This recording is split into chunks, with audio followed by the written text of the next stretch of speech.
Cuando nosotros hablamos de las generalidades del sistema nervioso, pues hablamos de una amplia gama de conceptos. Y vamos a llegar, el día de hoy, hasta plexo braquial. Amiga, me das un paso. Vamos a hablar entonces de generalidades del sistema nervioso hasta plexo braquial. Eso es lo que vamos a abordar el día de hoy. Muy bien.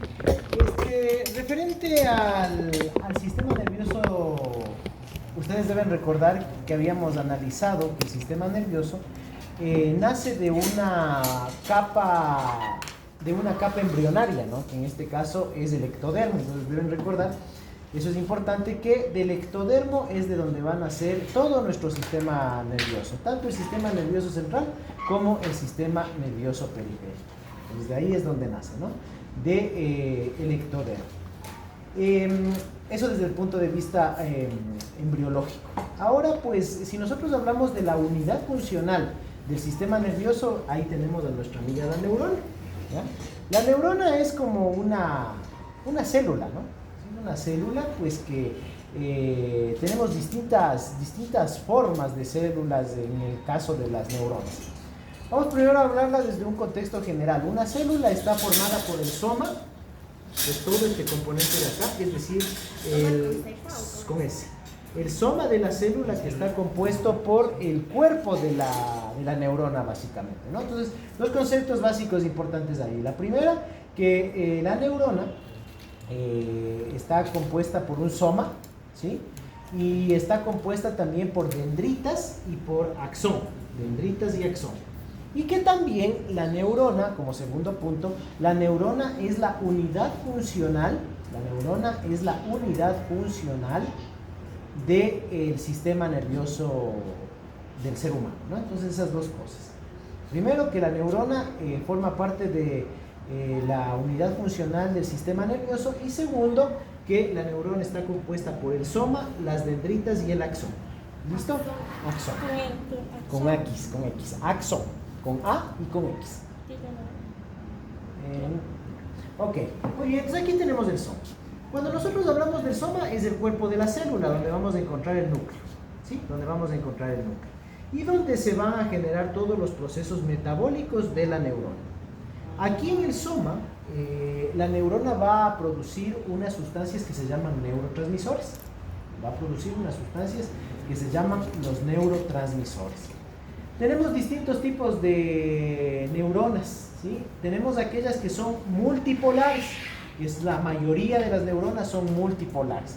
¿Por qué se llaman multipolares? Porque van a estar compuestas por un axón y por varias dendritas, ¿sí? Entonces, multipolares. Las multipolares están conformadas por un axón, un solo axón, y varias dendritas. Esta, por ejemplo, es una multipolar.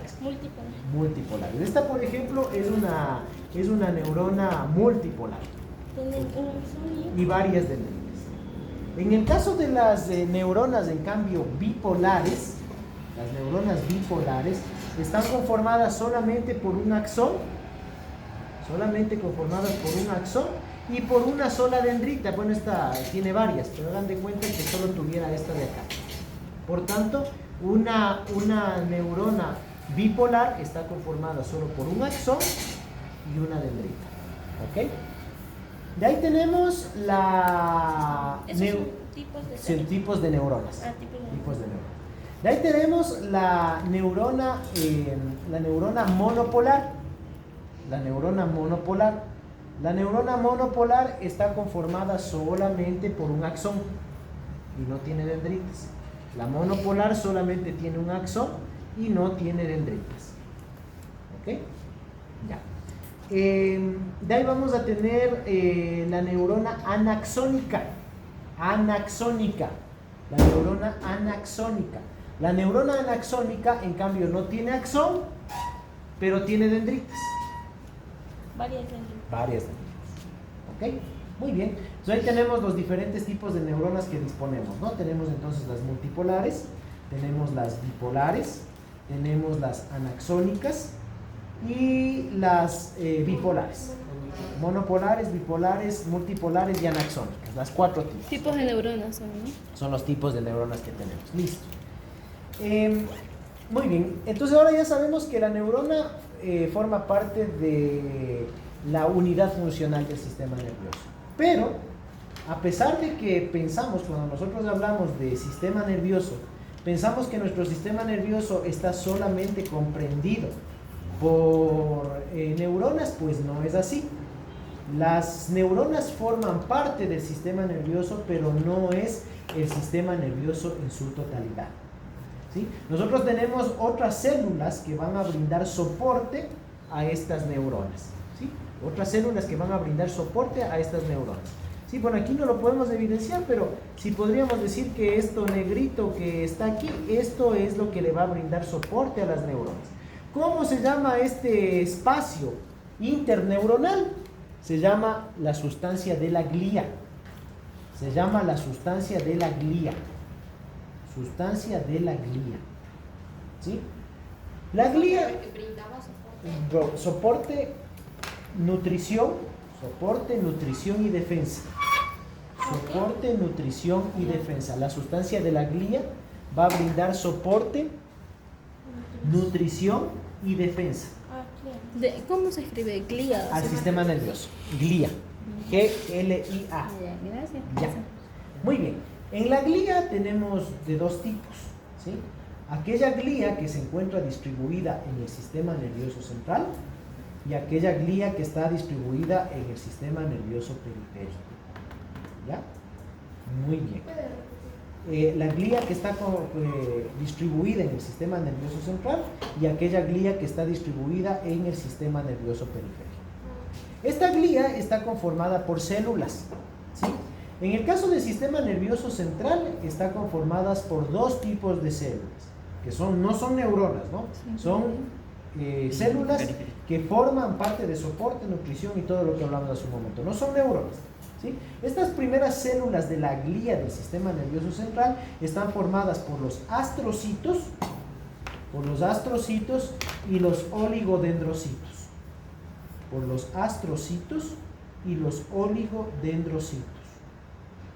¿Ya? En el caso del sistema nervioso central, estos astrocitos van a tener la función. Hace rato les dimos las funciones generales, ¿no? Pero ahora vamos a especificar por cada una de las células. Cuando nosotros perdón, del sistema nervioso central estamos. Ya. Cuando hablamos del sistema nervioso central de los astrocitos, estos van a brindar soporte nutricional a las neuronas, y también le van a brindar defensa, ¿sí? ¿Cómo le brinda defensa? Los astrocitos emiten pseudópodos. ¿Qué es un pseudópodo? Pseudópodo le definimos por la etimología de la palabra. Pseudópodo hace referencia a falsos pies, ¿sí? Falsos pies, eso es un pseudópodo, significa falsos pies. Los pseudópodos que se van a formar en los astrocitos van a formar unos entonces falsos pies, ¿no? Es decir, ¿sí han visto cómo se mueve una ameba? ¿Sí? Es decir, va generando extensiones de su membrana celular, ¿no? La membrana celular va formando unas extensiones. ¿Sí han visto cómo se mueve una ameba? Vamos a poner un video de una ameba.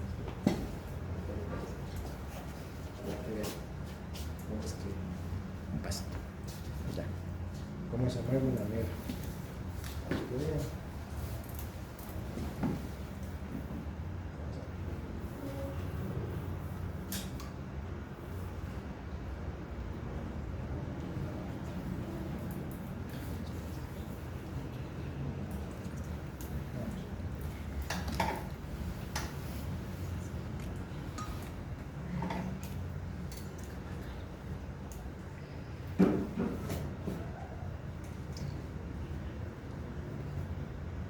Miren, vengan a ver cómo se mueve una ameba. Vengan. Porque así igualito se mueve un astrocito, vean. Vengan.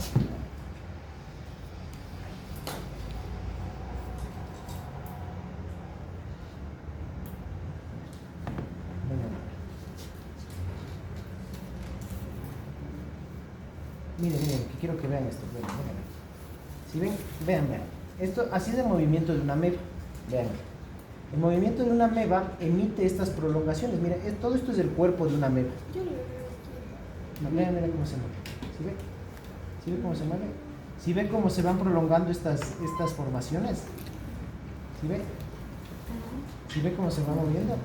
Porque una ameba normalmente es redondeada. ¿Sí? Pero vean cómo se van formando estas prolongaciones. Es como que se va regando.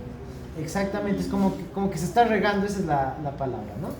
Estas prolongaciones que acabamos de ver, que las ven aquí, a estas se les denomina pseudópodos, ¿ya? Tal cual están viendo el movimiento de la ameba, sucede con los astrocitos en la glía del sistema nervioso central, ¿sí? Entonces, cuando llega un agente externo, un virus, un parásito, una bacteria, al sistema nervioso central, los astrocitos se mueven como esta ameba, generando pseudópodos.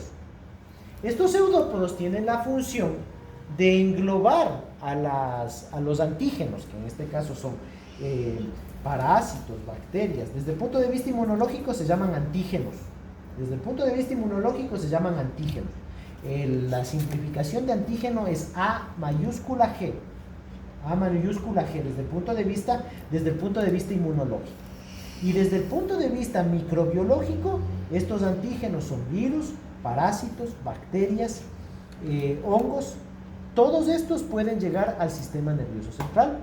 Y entonces, cuando llegan al sistema nervioso central, estos astrocitos que se mueven igualito que una ameba, no son una ameba, pero su movimiento es similar, porque emiten estos pseudópodos. Entonces, estos pseudópodos, más bonito me pregunta, estos pseudópodos generan sus prolongaciones y engloban a estos antígenos. Al englobarles, van a destruir a estos antígenos que han llegado al sistema nervioso central. De ahí esta función importante que también tienen los astrocitos. Por eso les decíamos que los astrocitos tienen básicamente dos funciones, los astrocitos. La primera, brindar un sostén nutricional a las neuronas del sistema nervioso central. Y segundo, van a brindar defensa inmunológica a las neuronas del sistema nervioso central a través de este movimiento de pseudópodos que va a permitir que el astrocito destruya a estos antígenos que han llegado al sistema nervioso central. ¿Sí? Entonces, de aquí las dos funciones. ¿Así? Ahora, si alguna pregunta, diga. No entendí qué son los astrocitos y sus funciones. El astrocito es una célula que forma parte de la glía. La primera función es brindar nutrición a la neurona. Le brinda nutrición a la neurona. Y la segunda función del astrocito es que va a brindarle un soporte de defensa inmunológica. ¿Cómo? Al igual que acabamos de ver en la ameba, los astrocitos se mueven igualito en el sistema nervioso central. Emiten pseudópodos y estos pseudópodos, digamos que esta es una bacteria. Y yo soy, esto es de los pasos, pues ya. Esta es una bacteria, ¿ya? Esta es una bacteria, ¿ya? Y ustedes son las neuronas. Yo soy un astrocito. Esta bacteria, digamos que es un meningococo, quiere venir donde usted a infectarle y causarle meningitis, ¿no es cierto? Viene la bacteria y si llega a esta neurona, entonces va a ocasionarle a esta persona meningitis o encefalitis, cualquier enfermedad del sistema nervioso central. O sea, ¿Qué hace? Claro, las bacterias causan daño, ¿no? Entonces, ¿qué hace este astrocito? Antes de que llegue a esta neurona, yo vengo con mis prolongaciones, así como está mi mano, como que fuera un falso pie. Los pseudópodos, viene esta prolongación, vengo y le cojo esta bacteria y me la como. Entonces ya no hay bacteria, ya no hay infección. ¿Y ¿Sí? la sustancia de la glía está en la célula? La sustancia de la glía está alrededor de las neuronas.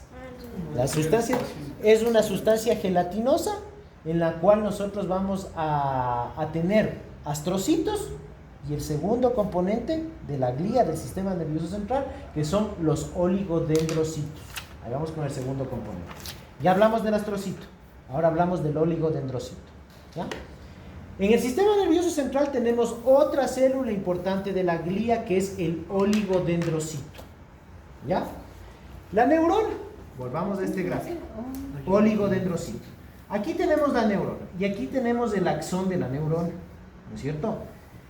Como usted puede ver, el axón de la neurona tiene esta cubierta, ¿no? A diferencia de las dendritas, el axón tiene esta cubierta. Esta cubierta se llama banda de mielina. Banda de mielina. Se llama banda de mielina. Ok, ya. Tengo aquí un cable. Verá. ¿Qué hace la mielina? Perdón. Este es un cable. ¿Qué tiene este cable? Recubrimiento. Si tiene un recubrimiento, ¿no? Es un aislante. Si es que este aislante no existiera y se topara entre el cable mismo así, ¿qué pasaría con el circuito? Explota. Va a dar cortocircuito, ¿no es cierto? Ya. Esa es la función de este componente aislante en el cable. Lo mismo pasa con la neurona. Estos axones son prolongaciones que van a formar justamente bandas nerviosas que van a discurrir a lo largo del cuerpo. Entonces, estas bandas nerviosas, para evitar que exista un choque eléctrico entre otros axones de otras neuronas, al igual que sucede con estos cables eléctricos, entonces tiene que también tener un aislante. A este aislante que tenemos aquí, que es igualito al del cable, le llamamos banda de mielina. Banda de mielina. A ver. Banda de mielina. Pero en el axón, la banda de mielina no es como en el cable, no es continuo, sino que va formando zonas, como usted puede ver. No es continuo, ¿no? Sino que genera unos pequeños espacios. ¿Sí? Podemos ver estos espacios. Estos pequeños espacios que se forman entre las bandas de mielina les vamos a llamar nódulos de Rambier. Nódulos de Rambier. Estos espacios de aquí se llaman nódulos de Rambier. ¿Sí? Nódulos de Rambier. ¿Y cuál es la función entonces de esta mielina que rodea los axones? La función de esta mielina que rodea los axones es de aislar las pulsaciones eléctricas, aislar las pulsaciones eléctricas y las pulsaciones químicas, las pulsaciones eléctricas y las pulsaciones químicas que va derivando y va viabilizando la neurona a través de estos axones, al igual que sucede con esa cable eléctrico, ¿sí? El campo eléctrico, las pulsaciones eléctricas y las pulsaciones químicas. Ya vamos a ver. Y ahora sí pregunte. O sea, no entendí qué era el oligodendrocito. Ya, ahorita ya vamos porque aún no llegamos a eso. Estoy explicando primero esto para que entiendan al ¿Y cómo se llamaba eso entonces? Ya, ahorita estoy explicando la mielina y ahora sí explico cómo es que se involucra el oligodendrocito. Ajá, ¿qué es la mielina Ya, ahorita entonces? vamos. No, Ya vamos. Ya, ahorita entendió la mielina, ya vamos a Pero los ¿cuál es la oligodendrocitos. mielina? No entiendo. Esto de aquí. Pero ¿y de dónde sale la Como la... Ahorita voy. Pero, o sea, la mielina es como las curvitas o las No, líneas. ya, esto es la mielina. El Pero eso cubrimiento. sigue siendo parte de ¿El la cosita cubrimiento blanca. o las partes? Sí, ya llego aquí porque nos pregunta, mejor avanzo. La mielina era Ya, la que mejor avanzo porque si no no van a entender. Ya, ok. Entonces, estas bandas de mielina se forman gracias a los oligodendrocitos en el sistema nervioso central. ¿Qué sucede? Estas bandas de mielina, digamos que aquí está mismo, este es el axón, ¿sí? El axón está aquí ruchito, ¿no es cierto? ¿Qué hace el oligodendrocito? Estoy hablando del sistema nervioso central. En el sistema nervioso central el oligodendrocito viene, le rodea al axón y empieza a espiralarse alrededor del axón hasta formar la mielina. Y ahora sí entendió. Entonces, el oligodendrocito viene, le enrolla al axón y se sigue enrollando espiraladamente hasta que forma estos nódulos. ¿Ya? Es decir, se va envolviendo y se va envolviendo, dándose vueltas hasta formar las bandas de mielina. Eso hace el oligodendrocito en el sistema nervioso central. Ahora sí podemos entender que a nivel del sistema nervioso central tenemos dos tipos de células de la glía.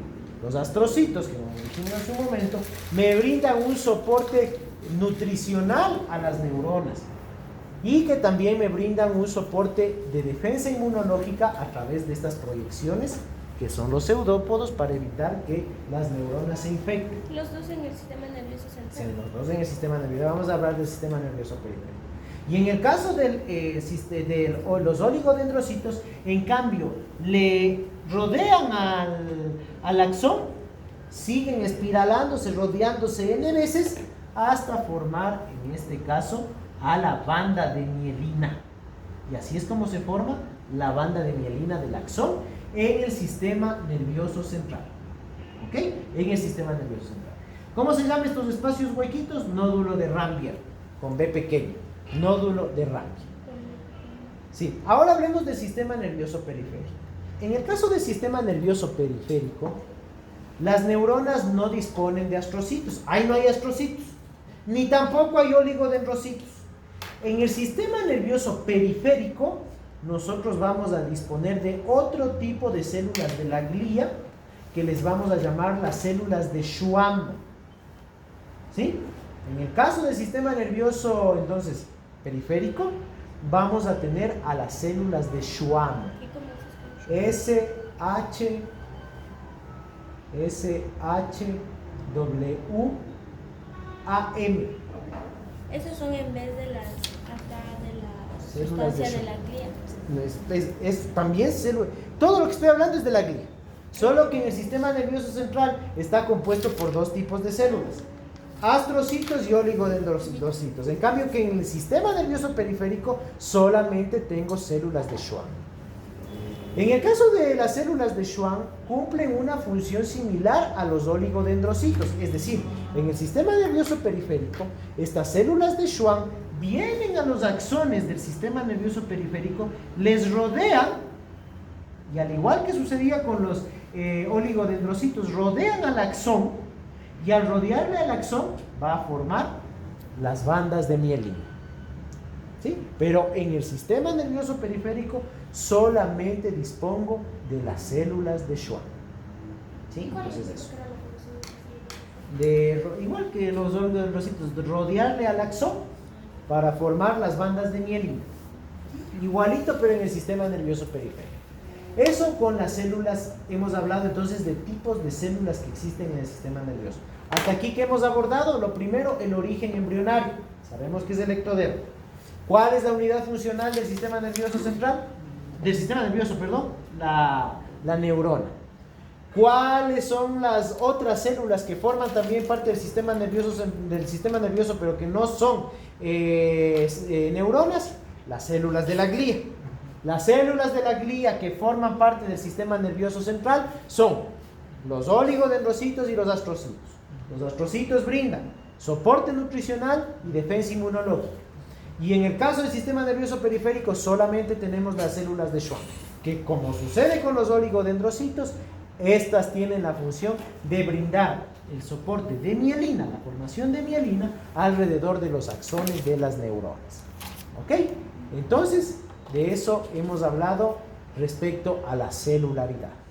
Ahora sí vamos a hablar de los componentes del sistema nervioso. ¿Sí? ¿Alguna pregunta hasta ahí? La neurona también es una célula. Sí, la neurona también es una célula. Vamos ahí. Vamos ahí. A ver, ahora sí vengan para acá. Ay, qué bestia. Y a ver, ahora sí vamos, rodeen la pantalla. Yo me guardo lo que sucede. Muy bien, hemos hablado de celularidad. Ahora sí vamos a hablar de sistema nervioso.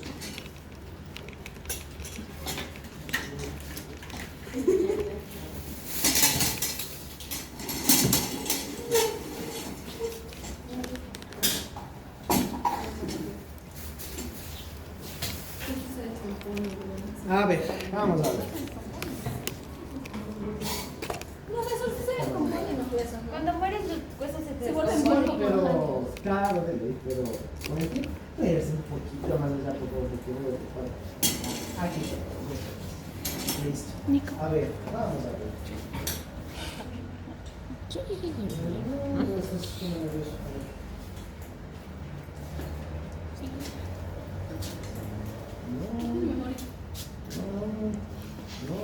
Sí se ve.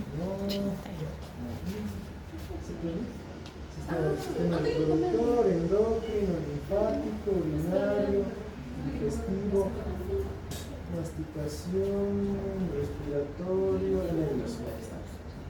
Muy bien. A ver, hagamos un general del sistema nervioso. Ya. Vamos a hablar de los componentes del sistema nervioso. ¿Sí? Primero, cuando hablamos de componentes, bueno, el sistema nervioso tiene algunas clasificaciones, algunas. Pero vamos a hablar de las más importantes. ¿Sí? La clasificación del sistema nervioso se va a clasificar básicamente en tres sistemas nerviosos. Primero, desde el punto de vista estructural. Desde el punto de vista estructural tenemos dos tipos de sistema nervioso. Tenemos dos tipos de sistema nervioso desde el punto de vista estructural. Tenemos el sistema nervioso central y el sistema nervioso periférico. Muy bien. Analicemos primero el sistema nervioso central. Ya más adelante vamos a ir analizando parte por parte, pero ahorita solo quiero que sepan la generalidad. Cuando hablamos del sistema nervioso central, ¿sí? El sistema nervioso central está formado por el encéfalo, que es toda esta porción de aquí, todo esto. El encéfalo no es lo mismo que decir cerebro. Por favor, eso no vayamos a confundir. El cerebro forma parte del encéfalo, pero no es el encéfalo en su totalidad. Entonces, no es sinónimo cuando decimos cerebro y encéfalo. Son dos cosas totalmente distintas. El encéfalo, vuelvo a reiterar, es una estructura anatómica, entonces que está compuesto por el cerebro, que es toda esta parte de aquí. Ahí salió una, eso ya hemos de ver cuando vamos a ir más adelante, vamos viendo todas las partes. Ahorita vamos a generar. Esta parte que es el cerebro, todo este componente, tenemos dos hemisferios cerebrales, ¿no? Un hemisferio cerebral izquierdo y un hemisferio cerebral derecho. Entonces, tenemos al cerebro, ¿sí? Tenemos al cerebelo, que es esta estructura anatómica de aquí. ¿Aquí? Sí, sí, sí. Entonces tenemos al cerebro que tiene dos hemisferios, uno derecho y uno izquierdo. Tenemos al cerebelo,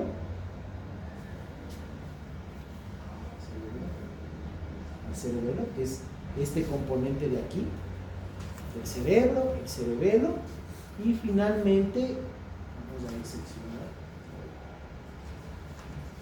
finalmente tenemos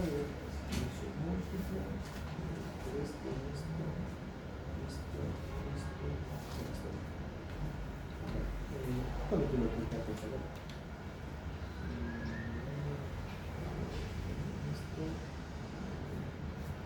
El cerebelo,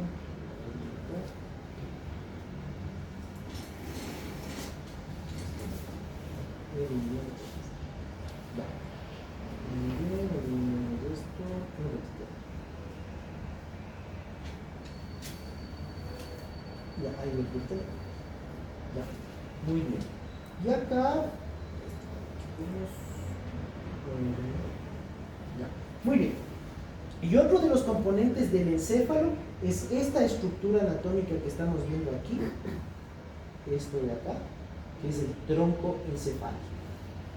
¿Sí? Entonces el encéfalo, recuerden, está conformado por ¿qué? Por el cerebro, que ya señalamos, ¿no es cierto?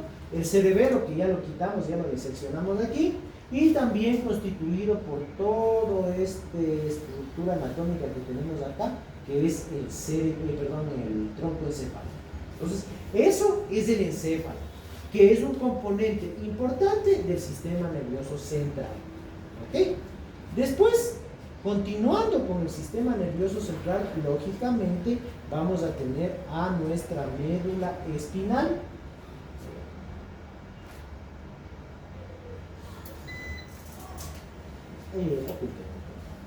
Ya, miren, aquí ya tenemos, vamos a seguir por abajo.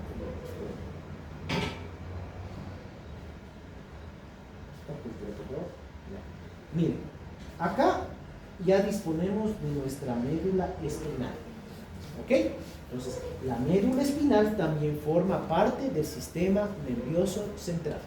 ¿Qué puede ser la función espinal? Ya, eso ya vamos a hablar más adelante. Ya hablamos más adelante. Ahorita solo estoy hablando así general. Ya cuando llegamos... Cosas importantes, no sé, pero- Claro, ahí sí, ahí ya vamos a hablar parte por parte, ya vamos a ir a los plexos, ahí vamos a ir viendo. ¿Ok? Muy bien, entonces, los componentes del sistema nervioso, estamos hablando de la clasificación estructural, ¿no? La clasificación estructural, entonces, el sistema nervioso central está formado por el encéfalo, que tiene básicamente tres partes: el cerebro, el cerebelo y el tronco encefálico. Continuando el tronco encefálico, porque ahí termina el tronco encefálico, miren, continúa la médula espinal. La médula espinal también forma parte del sistema nervioso central.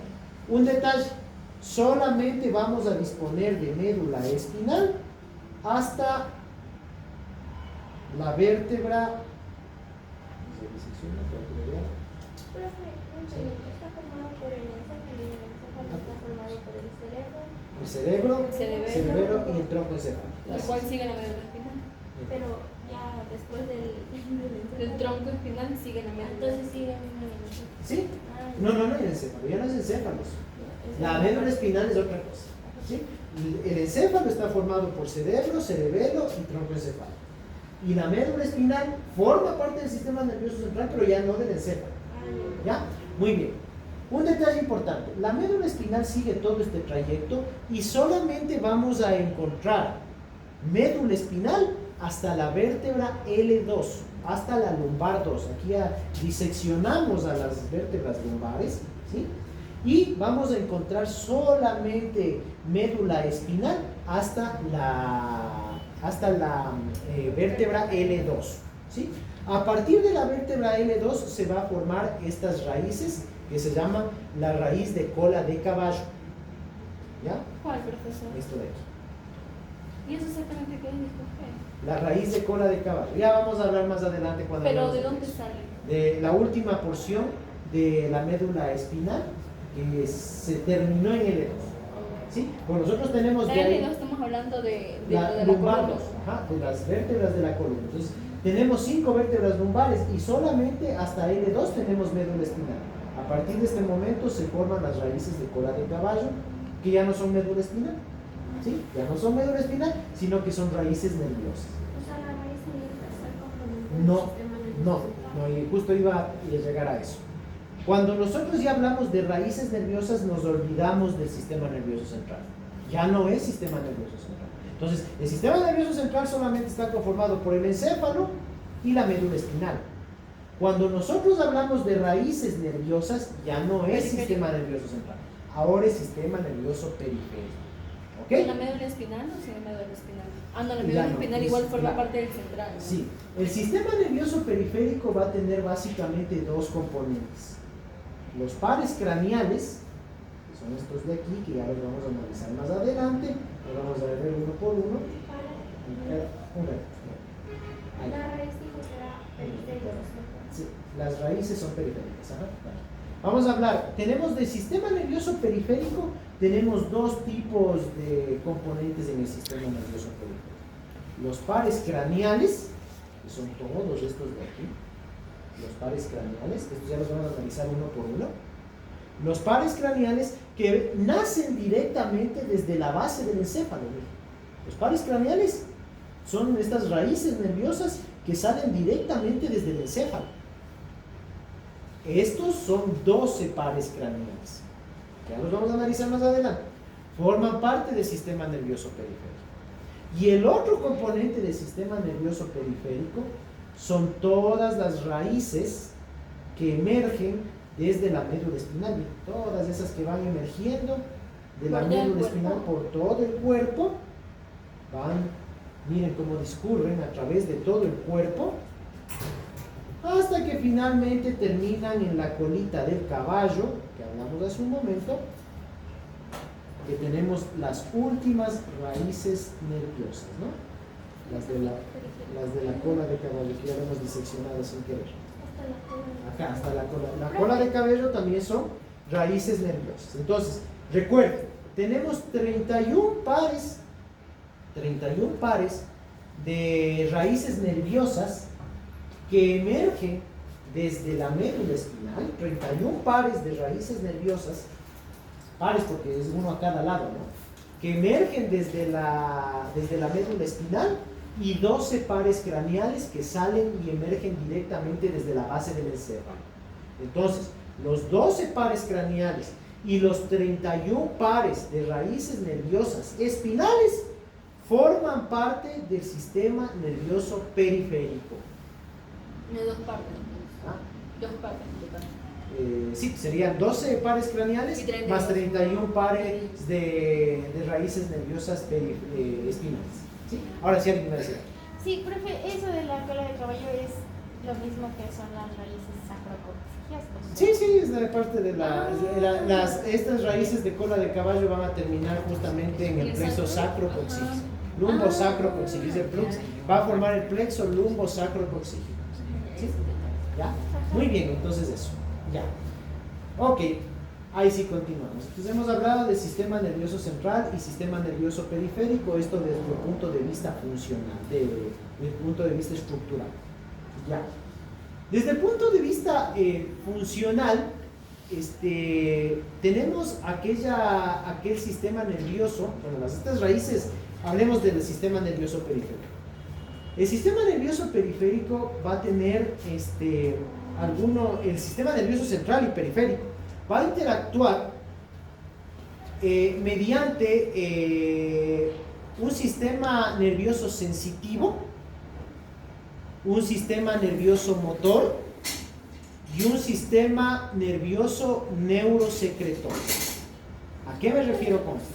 Tenemos dentro del sistema nervioso central y periférico, ¿sí? Nosotros vamos a tener, estamos aquí asociando a los dos, ¿no? Porque hace rato hablamos desde el punto de vista estructural, pero ahora le vamos a asociar a los dos, porque estos dos, si bien es cierto, para facilitar el estudio, le dividimos en central y periférico. Pero desde el punto de vista funcional, el sistema nervioso central y periférico se complementan efectivamente. Y ahí es donde nosotros vamos a tener unas neuronas o un sistema nervioso que va a actuar como el sistema nervioso sensitivo. Sistema nervioso sensitivo, y como su nombre lo indica, percibe las sensaciones, ¿no?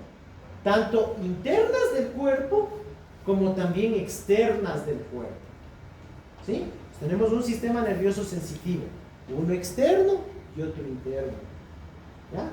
Aparte de eso, vamos a tener las interneuronas. Las interneuronas, en cambio, estas van básicamente a encontrarse en el sistema nervioso central. Pero no dijo que era sensitivo, motor y secretario. Sí, ya, las interneuronas tenemos que ver. El sensitivo nosotros vamos a encontrar en las últimas partes de estas raíces nerviosas. En las últimas partes de las raíces nerviosas, sea externas o internas, vamos a tener raíces sensitivas. Raíces sensitivas del periférico. Vamos a tener raíces sensitivas. Estas raíces sensitivas tienen que llegar al encéfalo, ¿no es cierto? Porque esas sensaciones tienen que llegar al encéfalo para ser procesadas. Ahí vamos a tener las interneuronas. Las respuestas que tenemos a las cosas. Exacto, las respuestas las conseguimos en el encéfalo gracias a las interneuronas. ¿Sí? Zonas de procesamiento. Y de ahí tiene que generar una respuesta, ¿no es cierto? Esa respuesta vuelve a la periferia, sea externa o interna. En el caso externo, va a generar una respuesta motora, un movimiento. Y en el caso interno, va a generar una respuesta neurosecretora, como analizamos el sistema digestivo. Una respuesta neurosecretora. Es decir, produce secreciones. O por ejemplo. Todo lo que analizamos en el sistema gastrointestinal. Entonces ahí es donde se forman todas las secreciones, por ejemplo, del sistema gastrointestinal. Así es como funciona. Muy bien. Ahora tenemos otra clasificación adicional que también ya la vimos. Pero es una pregunta que antes que continúe. Pero si decimos que esto está en nuestro cuerpo y esto ya lo señalas a nuestro encéfalo, ¿qué tiene que ver lo que sentimos o sea, lo que sentimos por los brazos del cuerpo al estómago? O porque también pasa por el estómago y también tiene que ver ahí. Sí les indiqué el otro día el ejemplo con la chica del arco reflejo, que eso ya lo vamos a volver a analizar. Ya lo vamos a ver. Muy bien. Entonces, ahorita estamos hablando de clasificación. Ya vamos a entrar al arco reflejo y vamos a ver eso. Muy bien. Entonces, ahora vamos a hablar de otra clasificación adicional que también ya la vimos del sistema gastrointestinal. Esta clasificación adicional es el sistema nervioso autónomo. El sistema nervioso autónomo. Dentro del sistema nervioso autónomo nosotros vamos a tener de dos tipos, el simpático y el parasimpático. ¿Ok? Esto también está dentro de las funciones. Sí, claro, esta ya es una clasificación netamente funcional. Sepárenla de la de hace un momento, porque la de hace un momento estábamos hablando del sistema nervioso central y periférico. Ahora estamos hablando del sistema nervioso autónomo, aparte. El sistema nervioso autónomo, si en realidad si usted le ve al sistema nervioso, está conformado por sistema nervioso central, periférico y autonómico. E incluso ahora se considera que el sistema nervioso entérico es uno adicional. Entonces, ahora tiene una cuarta clasificación del sistema nervioso. El sistema nervioso, en conclusión, el sistema nervioso está formado por sistema nervioso central, periférico, autonómico, y ahora se considera que el sistema nervioso que analizamos, el sistema gastrointestinal, que es el entérico, es uno adicional. Unos autores ya le nombran como sistema nervioso aparte del autonómico incluso. ¿Y el sensitivo? Ese entra dentro del arco reflejo. Estamos hablando de la clase. Es que esto se asocia, ¿no? Entonces el central y el periférico se asocian, porque ahí está actuando el sensitivo, las interneuronas, etcétera, todo lo que habla. ¿Ya? Muy bien.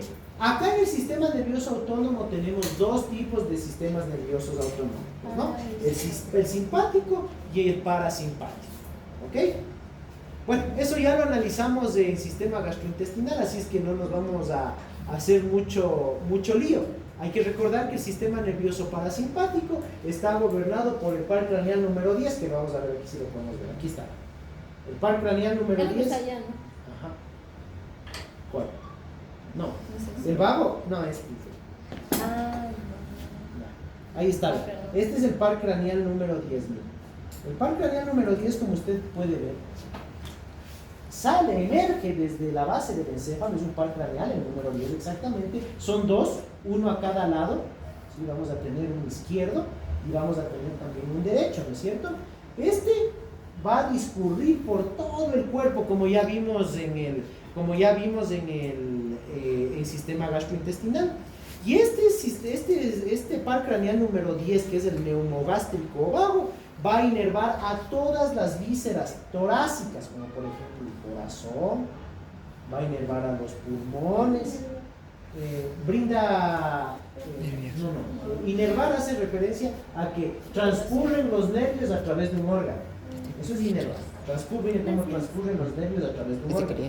Van a brindar inervación al corazón, a los pulmones, al estómago, al esófago, al intestino delgado, al intestino grueso, hasta llegar hasta antecitos del sigma, es decir, hasta el colon descendente. A partir del colon descendente se deben recordar que ahí vamos a tener que el sistema nervioso parasimpático viene brindado gracias a las raíces sacrocoxígeas que emergen desde la médula espinal. Sí, que están por aquí, salen por aquí. Listo. Eso con el sistema nervioso parasimpático. En cambio que el sistema nervioso simpático, ya sabemos que viene gracias a los ganglios, ¿no? Tenemos todos estos ganglios paravertebrales que van a formar parte del sistema nervioso en cambio simpático, ¿no? Y también los ganglios prevertebrales, que estos también nos brindan inervación a las vísceras abdominales, que eso también ya lo habíamos analizado. Entonces, Los ganglios, sí, los ganglios paravertebrales, que son toda esta cadena ganglionar de aquí, que se está marcando, y los prevertebrales, que son estos de acá, ¿no? Para y pre. Estos son los paravertebrales. Están al lado izquierdo, al lado izquierdo y al lado derecho. ¿Sí? Y acá, en cambio, están los prevertebrales, que son estos de aquí. El mesentérico inferior, el mesentérico superior y el celíaco. Sí, muy bien. Listo. Ok, estos forman en cambio parte del sistema nervioso simpático. Ahora sí, funciones. ¿Qué hace el sistema nervioso parasimpático? Verán, aquí no se vayan a confundir, porque esto sí se presta para confusión. Cuando analizábamos sistema gastrointestinal, el sistema nervioso parasimpático era el encargado de contracción y de secreción, en cambio que el sistema nervioso simpático relajaba y evitaba que exista, en este caso, secreciones, ¿no es cierto?, gastrointestinales. Así es como funciona el sistema gastrointestinal. Pero en el resto del cuerpo humano no pasa así, no es así. En el resto del cuerpo humano, corazón, pulmones, todo el resto del sistema del cuerpo humano no funciona igual que en el estómago. En el caso de los restos de componentes del cuerpo humano, a excepción del sistema gastrointestinal, el sistema nervioso simpático excita. El sistema nervioso simpático excita y el parasimpático, en cambio, relaja. Por favor, eso que lo tengan muy en cuenta. Es totalmente al revés que en el sistema gastrointestinal. ¿Sí? En el sistema en el gastrointestinal el parasimpático excita y el simpático relaja. En el resto de componentes que no sean el sistema gastrointestinal, en cambio el simpático excita y el parasimpático relaja. Es como dice para, ¿no? Exacto. Ya ves, sí, justo. Si usted ve un chico simpático, le va a acelerar.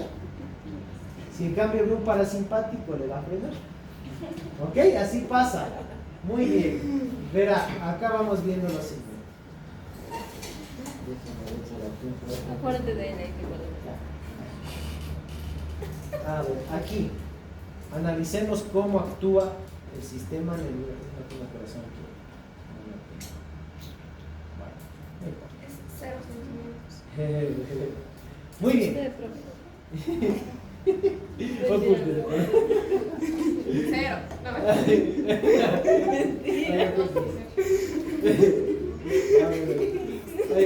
indirectamente. A ver, atrás de por. Ay, sí, se toca. O todo esto. A ver. Esto es de esto. Quiero ver aquí. Del otro lado. Aquí está bien. Así.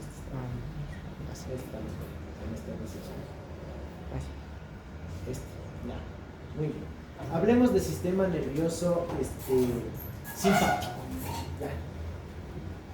A ver, cuando hemos dicho que cuando existe el sistema, está activado el sistema, ya no hablamos de sistema, es decir, de tubo gastrointestinal, vamos a hablar de sistema nervioso simpático en otros órganos.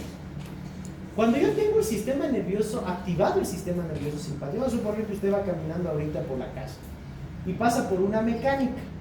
En una mecánica, ¿qué hay generalmente cuando están abiertas las puertas? Perros. Típicos los perros, ¿no? Usted pasa por la mecánica y tiene unos perrazos, como no tiene para pagar guardia, entonces tienen unos perros grandotes que les cuidan toda la noche a los carros.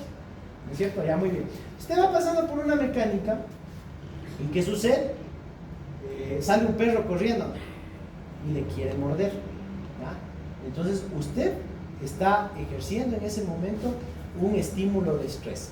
Le quiere morder un perro, entonces tiene que generar una respuesta rápida, ¿no es cierto? Huir. Bueno, puede huirse, quedarse quieto o enfrentar. Cualquier respuesta que usted genere, yo creo que la mejor es que se quede quieto y enfrente al perro. Se va corriendo y va a morder.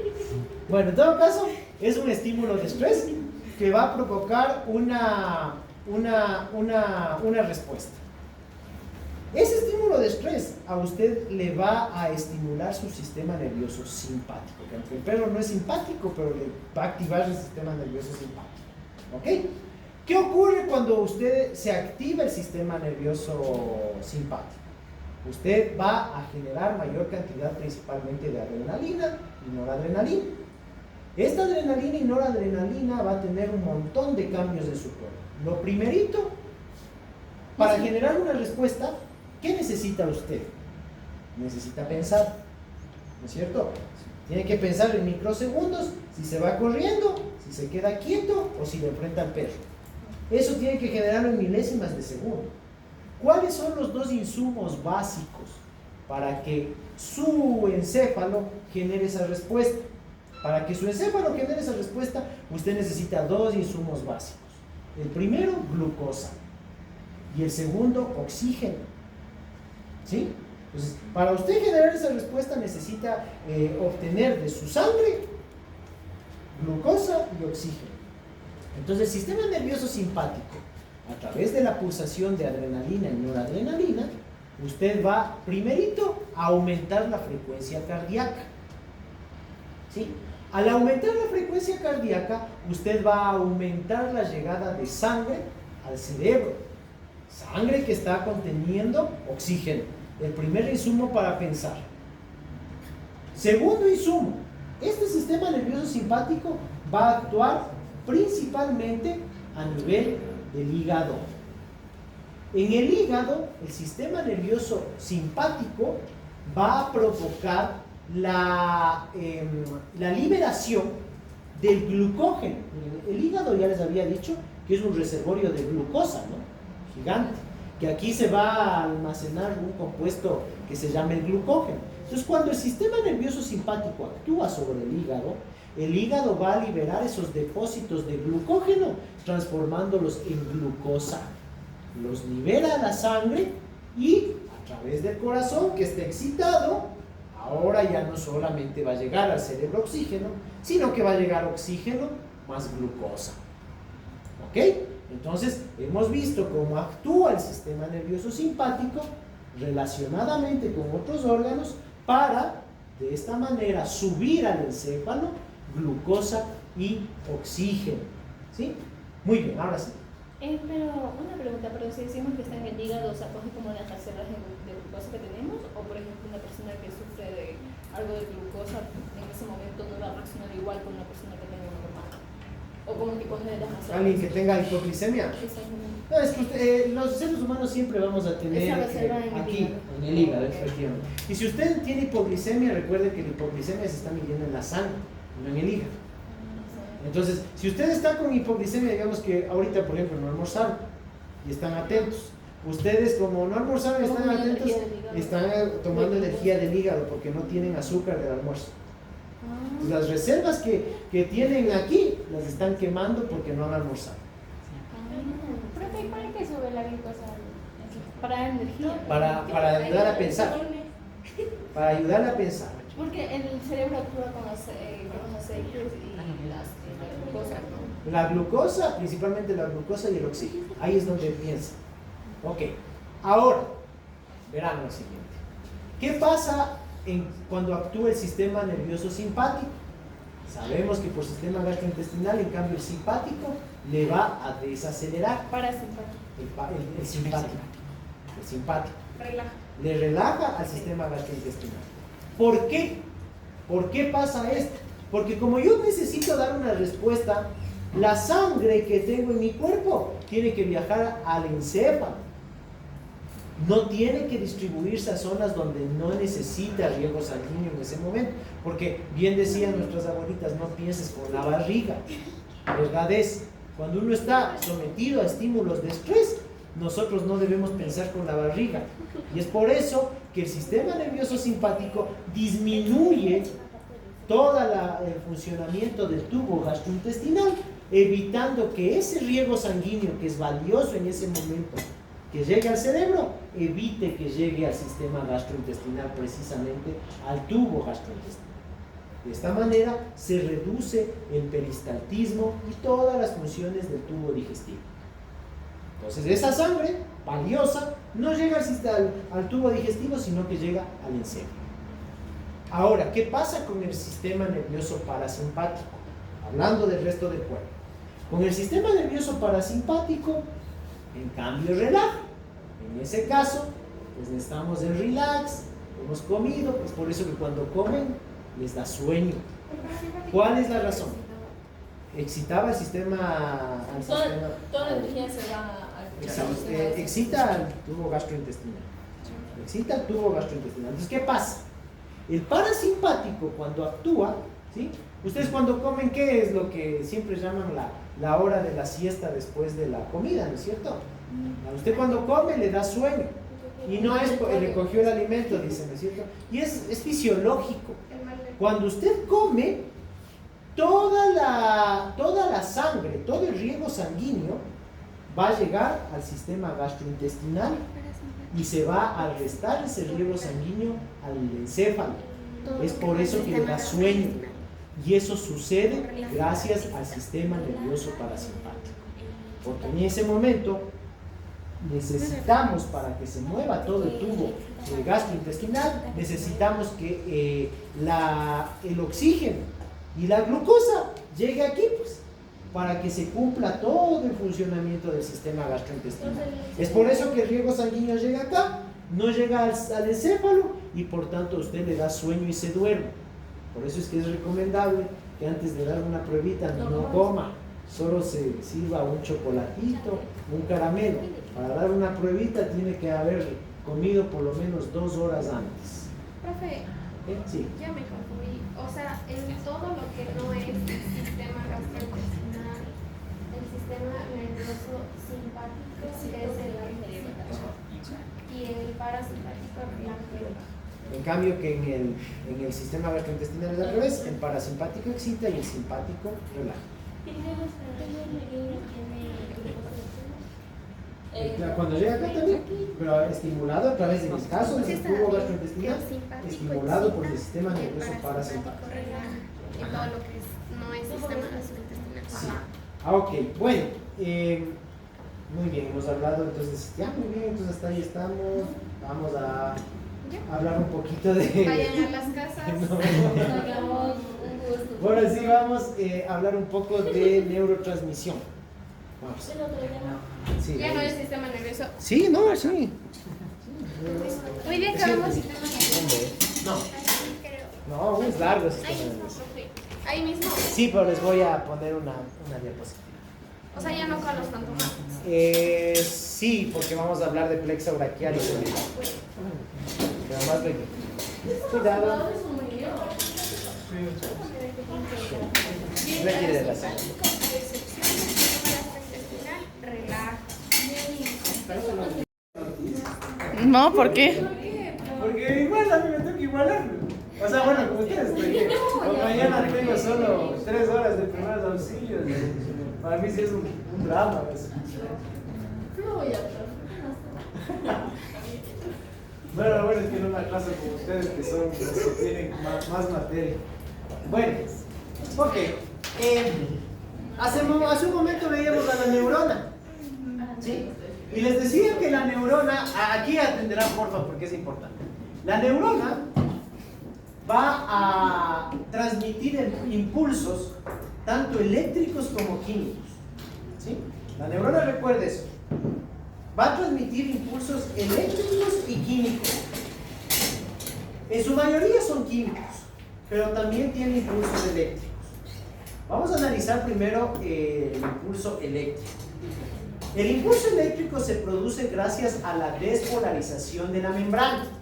Como vimos hace un momento, básicamente la neurona, ¿sí? La neurona es una célula, ¿sí? Que tiene membrana celular, ¿no es cierto? Es una célula que tiene membrana celular.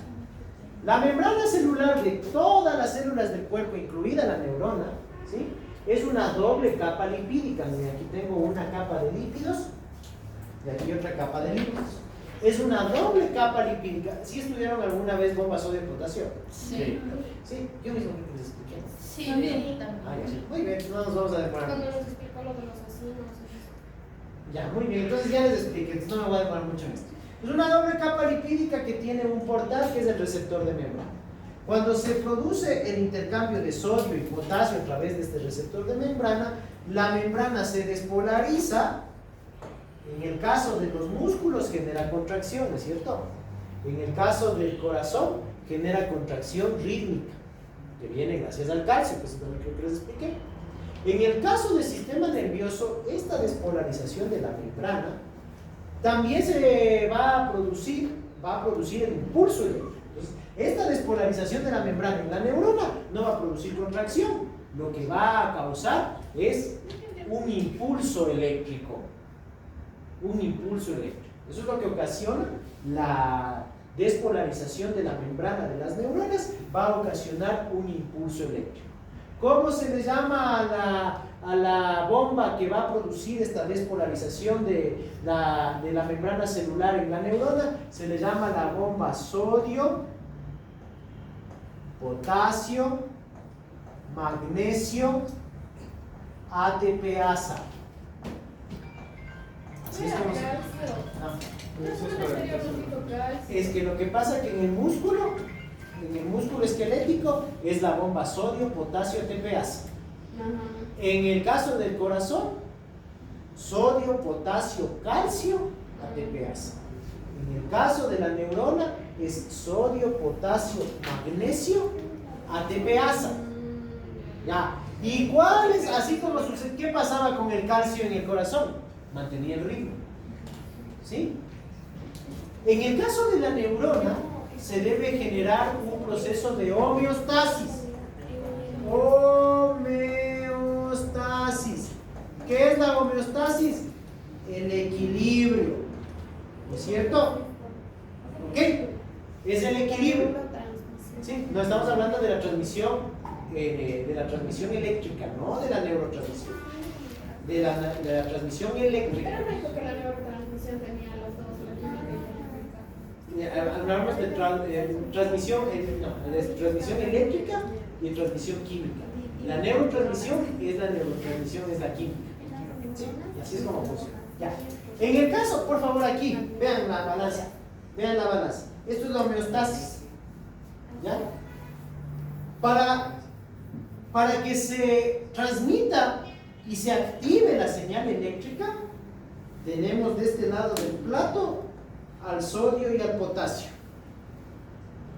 Y para que se estabilice y que no haya una hiperpolarización de la transmisión eléctrica de la neurona, entonces viene el magnesio. Así es como funciona. Esto despolariza y esto repolariza. ¿Ok? Pues la bomba sodio-potasio le despolariza y el magnesio le repolariza a la membrana, es decir, le vuelve nuevamente a su estado basal. ¿Ok? Eso es muy importante. Es por eso que cuando tenemos una mamita con preeclampsia, eclampsia, a una mamita no hay como darle anticonvulsivantes, porque si no el bebé puede nacer con depresión respiratoria. Es por eso que a la mamita se le da unas ampollas que se llaman sulfato de magnesio. Sulfato de magnesio. Preeclampsia cuando se cree que el bebé antes de tiempo. La preeclampsia es un estado, bueno, es una cosa, bueno, tiene una triada: hipertensión, proteinuria, edema, y cuando se convierte en eclampsia, convulsiones. Entonces, para evitar la convulsión en la mamita, como no hay como darle anticonvulsivantes, porque si no el bebé nace deprimido, se le coloca altas dosis de sulfato de magnesio para poder controlar. Recuerden, el sodio-potasio despolariza la membrana de la neurona y el magnesio le repolariza, es decir, le vuelve a un estado basal. De esta manera, manteniendo el equilibrio homeostático de la membrana de la neurona. ¿A qué se refiere con depresión respiratoria? Bueno, es un ejemplo, no solo es un ejemplo, no se enfoquen en eso. Porque la depresión respiratoria en un lactante es cuando nace flácido. Ahí hay que hacerle una escala que se llame LAMPA, pero es otra cosa, no se enfoquen en eso. Ahora estamos hablando ahorita del sistema de fisiología. Profe, ¿qué es despolarización? La despolarización es cuando la membrana haga de cuenta que se contrae y eso genera un impulso eléctrico. Y repolarización, en cambio, es cuando se relaja, por tanto vuelve a un estado basal. Entonces, de este lado tenemos la despolarización y de este lado la repolarización. ¿Ya? Muy bien. Eso pasa entonces, recuerden, el impulso eléctrico de la neurona es gracias a la bomba sodio, potasio, magnesio, ATPase. Muy bien. ¿Qué más tengo acá? Este está. Ya. Recuerde el axón. Ya, mira, aquí está el axón, vea. Aquí está el axón. Aquí está el axón. Aquí está el soma neuronal, ¿no es cierto? Aquí está el axón. Aquí está el otro soma neuronal. Y aquí están las dendritas de esta neurona. Miren cómo este axón se une a las dendritas. ¿Sí? Este estímulo eléctrico pasa de neurona a través del axón a las dendritas y al siguiente soma neuronal de la siguiente neurona. De esta manera, los estímulos eléctricos van viajando a través de ese mecanismo de despolarización de la membrana. Los estímulos eléctricos viajan a la siguiente neurona. ¿Sí? Muy bien. Esta es una neurona. A ver, esta es una neurona A y esta es una neurona B. Esta membrana celular se despolariza. Bomba sodio, potasio, magnesio, ATPase. Esto genera un impulso, por eso puse con más, porque es el signo de una descarga eléctrica. Entonces esta descarga eléctrica viaja a través del axón hacia la siguiente neurona. Y este axón se conecta a las dendritas de la neurona B para transmitir este impulso nervioso. ¿Ok? Ahora, ¿qué pasa con la neurotransmisión? Es decir, la transmisión química, porque hasta aquí hemos visto la transmisión eléctrica. ¿Qué pasa con la transmisión química? Si nosotros hacemos una microscopía de la unión de este axón con esta dendrita, ¿sí?, vamos a obtener esta imagen. Y aquí podemos ver que el axón y la dendrita subyacente, este es el axón, y la dendrita subyacente no se unen del todo, nunca se van a unir del todo. Va a quedar un espacio virtual, queda un espacio virtual. A este espacio virtual le vamos a llamar hendidura sináptica. ¿Sí? Porque esta unión hipostática, esta unión virtual, se llama sinapsis. Esta unión virtual se llama sinapsis. Y esta hendidura de esta unión virtual se llama hendidura sináptica. ¿Y cuál es su función? Ya vamos a ver. Todo esto Hendidura es sináptica. impulso químico, ¿verdad? Impulso químico. ¿Sí? Entonces, la función, mire, aquí el axón va a generar estas vesículas, ¿sí? Genera estas vesículas para liberar a los neurotransmisores. Mira, aquí tenemos los neurotransmisores de estos puntitos. Entonces el axón genera estas vesículas para liberar estos neurotransmisores. Los libera la hendidura sináptica. Y a través, miren, aquí tenemos receptores de membrana. Vean, estos son receptores de membrana que se encuentran ubicados en las dendritas de la siguiente neurona. ¿Qué dijo que liberaron? Estas neurotransmisores. Estos neurotransmisores se liberan y son captados por estos receptores de membrana que se encuentran ubicados en las dendritas de la siguiente neurona. De esta manera, los neurotransmisores llegan hacia la siguiente neurona. Esta es, en cambio, la transmisión química. ¿Ok? Ahora, ¿cuáles son los principales neurotransmisores? Ahí está. Eso hay que saber. No tenemos que aprender todo eso. Sí. ¿Todito el cuadro?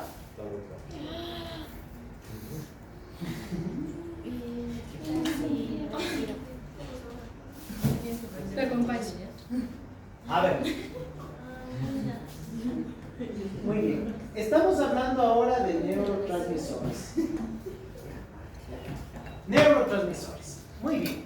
Cuando hablamos de neurotransmisores ya no estamos hablando de señal eléctrica, porque la señal eléctrica viene de la mano del sistema bomba, sodio, potasio, magnesio, ATPase. Eléctrico sencillo, no hay mayor drama. Solamente debo entender la bomba, sodio, potasio, magnesio, ATPase. Cuando yo hablo de neurotransmisor, debo saber los neurotransmisores. Los neurotransmisores son sustancias químicas que tienen tanto funciones activadoras como funciones inhibidoras. Entonces voy a tener dos tipos de neurotransmisores: los neurotransmisores activadores y los neurotransmisores inhibidores. ¿Sí? Neurotransmisores activadores y neurotransmisores inhibidores. ¿Ya? Si es que lo vemos desde ese punto de vista, existen dos que son importantísimos. Dos que son extremadamente, y aquí voy a dibujar nuevamente la balanza. ¿Se acuerda hace un momento cuando hablábamos de transmisión eléctrica? Hablamos que de este lado estaba el sodio, potasio y aquí el magnesio. Cuando hablamos de neurotransmisión, tenemos un montón de neurotransmisores activadores e inhibidores, pero hay dos que son recontra que importantes en el cuerpo humano. El que va a activar de ley de los de leyes y es el más abundante de los activadores es el glutamato. Entonces de este lado tengo al glutamato. Este es el principal de los neurotransmisores activadores. Lógicamente la homeostasis, que es un equilibrio, tiene que tener una retroalimentación negativa. Y esa retroalimentación negativa viene gracias al GABA. El GABA significa ácido gamma aminobutírico. Ácido gamma aminobutírico, anotará ahí. Ácido gamma aminobutírico, ya le doy la palabra. Entonces, ácido gamma aminobutírico. Ácido gamma aminobutírico. Entonces, este activa la neurotransmisión y este inhibe la neurotransmisión. Entonces, de esta manera, conservamos el equilibrio homeostático. ¿Ok? De esta manera, equilibramos la homeostasis. Y recuerden, los dos más importantes: glutamato activa, GABA inhibe. Y ahora sí. Ya. Listo. Muy bien, bueno, seguimos. Ahora sí no podemos dejar de lado el resto. Pero si hay dos que son súper importantes, recuerden que es el GABA y el glutamato. Ya, muy bien, vamos ahora sí analizando esto. Cuando hablamos de neurotransmisores, sabemos que hay activadores y sabemos que hay inhibidores. Pero también existen neurotransmisores según el tamaño de la molécula. Entonces, primero vamos a tener los neurotransmisores. ¿Y los anteriores que nos dijo según qué eran? Según su funcionalidad. ¿Sí? Ahora tenemos según el tamaño de su molécula y vamos a tener neurotransmisores de pequeño tamaño y neurotransmisores de gran tamaño. Dentro de los de pequeño tamaño tenemos primero a la acetilcolina. Este es un grupo solito, la acetilcolina. De ahí dentro de otro subgrupo tenemos al grupo de las aminas. Dentro de las aminas tenemos todo estos: 2.1 serotonina, 2.2 histamina, 2.3 dopamina, 2.4 epinefrina y 2.5 norepinefrina. Entonces, estos pertenecen al grupo de las aminas. ¿Sí? Epinefrina no es como la pastilla, cumple la misma función, algo tiene que ver. Ya, sí hay un fármaco, pero ya vamos. Y ahí tenemos otro grupo que es el número 3, que es el grupo de los neurotransmisores aminoácidos. Dentro de estos tenemos el 3.1, que es el glutamato, el 3.2, que es el GABA, el 3.3, que es la glicina. ¿Sí? Eso de los de pequeño tamaño. ¿Cuáles son las funciones? Ahí está, ¿no? Las funciones, más me interesa que sepan esto de acá. Básicamente la acetilcolina puede tener las dos funciones. Puede ser excitatorio o inhibitorio, ¿sí? Y se encuentra envuelto en la memoria. La serotonina, generalmente es inhibitorio. Y la serotonina también se le conoce como 5-HT. A la serotonina también se le conoce como 5-HT. Son las siglas de la serotonina, 5-HT. Es eminentemente inhibitoria y está involucrada en el sueño. Está involucrada en el sueño, la serotonina. Y también tiene una función importantísima dentro del sistema endocrino metabólico. La serotonina va a activar y a estimular a la hormona del crecimiento. Es por eso que las abuelitas razón tenían cuando éramos pequeños. Algunos seguimos todavía pequeños. Nos decía, duerme, mijito, para que crezcas más. La razón es que cuando usted dormía, producía más cantidad de serotonina. Y la serotonina estimula la hormona del crecimiento para que la persona pueda crecer. ¿Sí? Entonces, si usted, bueno, eso solamente hasta los 18 años, 11 meses y 29 días. Si usted ya no tiene esa edad, de nada le sirve el dormir. No va a crecer. Hasta ahí se quedó. ¿Ok? En todo caso, la serotonina, durante las fases del desarrollo, infancia y adolescencia, va a producir y estimular la hormona del crecimiento para que la persona crezca. Es por eso que usted ha de haber visto, no sé si ustedes fueron de esa época, pero antes de mi época, los profesores, cuando yo estaba en la escuela, mandaban un montón de deberes en la escuela y no dormíamos. Ahora, en cambio, no se mandan muchos deberes en la escuela y en el colegio. La razón fue una... Bueno, hay una norma interministerial que justamente el Ministerio de Salud con el Ministerio de Educación notó que los niños tenían un déficit de crecimiento. Entonces se mandó que en las escuelas no envíen tantos deberes para que los niños puedan crecer más. O sea, no fue una razón solamente de... Sí, síganme. Claro, síganme. Entonces, esa es la razón fundamental de por qué ella no mandaba muchos deberes. En las escuelas y en los colegios, porque ustedes sí tienen que tener deberes, porque usted ya creció. Ustedes sí tienen que desvelarse, eso no hay problema. Entonces, en las escuelas y en los colegios ya no mandaba muchos deberes para que los niños duerman, produzcan serotonina y de esta manera tengan un mejor desarrollo en cuanto al crecimiento. ¿Ok? Muy bien. Serotonina, bueno, de ahí tenemos, la histamina, la que sabemos que a nivel del sistema gastrointestinal va a ayudar a la producción de secreciones, eso ya habíamos visto. Dopamina, la dopamina, en cambio, es la hormona de la felicidad, ¿sí?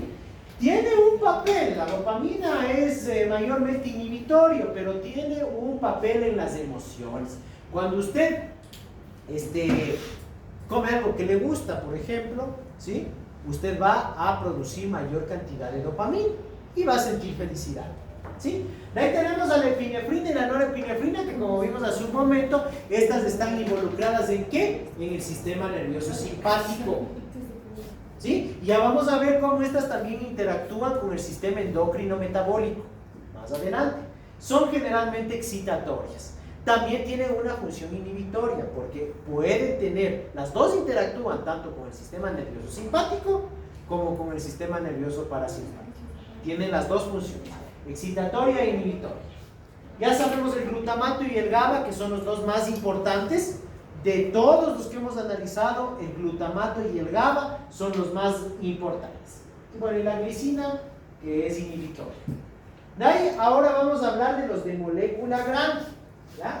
Vean, aquí tenemos al péptido activo intestinal. ¿Se acuerdan que analizamos el sistema gastrointestinal? Que decíamos que el PIP, básicamente en el sistema gastrointestinal, producía las contracciones en el peristaltismo. ¿Se acuerdan? Ese era el péptido intestinal. Bueno, ahí está ese que analizamos. Y de ahí vamos a tener la colecitocinina, que también analizamos, el sistema nervioso, perdón, el sistema gastrointestinal. Y ahora vamos a dejarle a este último la sustancia P, las encefalinas y las endorfinas, ¿sí? ¿Cuáles son las épocas de Estos eran de, todos estos son de verdad, todos estos. Estos ya analizamos en gastrointestinal, así es que ya no. Profe, ¿y el cortisol? ¿Perdón? ¿Y el cortisol? El cortisol se produce en la corteza suprarrenal, pero ahí vamos a llegar al sistema endocrino metabólico. Eso no tiene que ver. ¿Y el óxido nítrico no entra en eso? Sí, también ahí por ahí le tenemos al óxido nítrico. Ahí, Sí, pero a los que no estoy nombrando no tienen mayor relevancia en el sistema nervioso. El óxido nítrico, en cambio, sí tiene relevancia en el sistema gastrointestinal, que recuerdo que eso va a provocar la hiperdilatación de la fibra muscular, provocando el movimiento segmental. Pero el sistema nervioso, no, ¿sí? Acá, miren, tenemos aquí tenemos la sustancia P, que miren, este es excitatorio y está involucrado en el dolor. Entonces, cuando usted tiene un estímulo doloroso, usted va a generar mayor cantidad de sustancia P. ¿Sí? Si usted se pincha, usted va a empezar a producir en su sistema nervioso, va a empezar a producir sustancia P, que es un neurotransmisor de molécula grande. ¿Sí? ¿Es el que me hace sentir dolor? Sí, es el que le va a ayudar a sentir dolor. ¿Sí? En cambio que las encefalinas y las endorfinas son inhibitorias al dolor. Es decir, usted tiene que generar también un proceso de retroalimentación negativa ante el dolor, porque si no, dolor va a engendrar más dolor y pues imagínense qué sería. Entonces, para conservar el equilibrio homeostático de la producción de sustancia P, se producen como neurotransmisor de molécula grande las encefalinas y las endorfinas, que estas van a inhibir la sensación dolorosa. ¿Ok? Muy bien, entonces hay que saberse, ¿no? Listo. ¿Qué hacen las? O sea, no entiendo. ¿Sí? O Diga. sea, cuando te tomas una pastilla, ¿qué hacen con los? Ah, no, eso es otra cosa. Eso es otra cosa. Pero eso el fármaco, es otra vía totalmente distinta. Igual no Si queremos tomar en cuenta esta vía del dolor, las pastillas que se tomaría para ayudarle a disminuir el dolor son los opiáceos.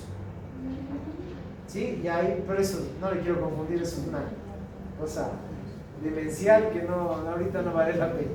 Ya, respecto a su pregunta, epinefrina en el cuerpo humano, las sustancias endógenas se llaman epinefrina y norepinefrina. Cuando hablo de un fármaco, se llama adrenalina y noradrenalina, pero pueden, tanto en el nivel fisiológico como en el nivel farmacológico, pueden tener los dos nombres similares. La epinefrina también se le conoce como adrenalina, y a la norepinefrina se le conoce como la norepinefrina como noradrenalina. Cualquiera de los dos. Pero regularmente a nivel fisiológico se le conoce como adrenalina y noradrenalina, pero también como epinefrina y norepinefrina. Y en el ámbito farmacológico, en cambio, se le conoce como epinefrina y norepinefrina, pero también le puede conocer como adrenalina y noradrenalina. Sí, pero o sea, es decir, que cumplen la misma función. Claro, o sea, pero es de uso delicado. Ah, claro. Eso sí, es en determinados momentos que hay que utilizar, no siempre. Sí, gracias. ¿Alguien más iba a hacer alguna pregunta? No, eso no. Perfecto. Ya, vamos por ahí. A ver. Ya, esto, expliquemos con. A ver, con esto expliquemos. Esto ya les había explicado. ¿Se acuerdan el ejemplo de la chica que les dije el otro día? A ver, ahí está nuestra médula espinal, ¿no? Ahí está Seguimos nuestra. el impulso. Ya, ahorita ya vamos a analizar el arco reflejo. O sea, ya no es sistema nervioso. Sí, sigue siendo esto. ¿Qué razón? Es un break. No, 10 minutos. no, ni 10 minutos. A ver, verán. Hablemos de la médula espinal. De aquí vamos a la prueba de uno. Ya, a ver, aquí tenemos la médula espinal. ¿Sí? La médula espinal, recuerde que tiene, así como el encéfalo, aquí no quiero que se confunda, mire. El sistema nervioso central, el encéfalo y la médula espinal, tiene tanto sustancia gris como sustancia blanca. ¿Sí? En el caso del encéfalo, la sustancia gris se encuentra en la zona externa y la sustancia blanca en la zona interna.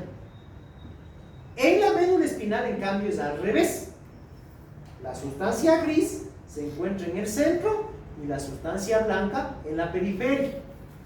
¿Qué vamos a encontrar en la sustancia gris? En la sustancia gris, sea del encéfalo o de la médula espinal, vamos a encontrar los somas neuronales, es decir, los cuerpos de la neurona. Eso encontramos en la sustancia gris. En cambio que en la sustancia blanca vamos a encontrar los axones. Por favor, no se olvidarán de eso.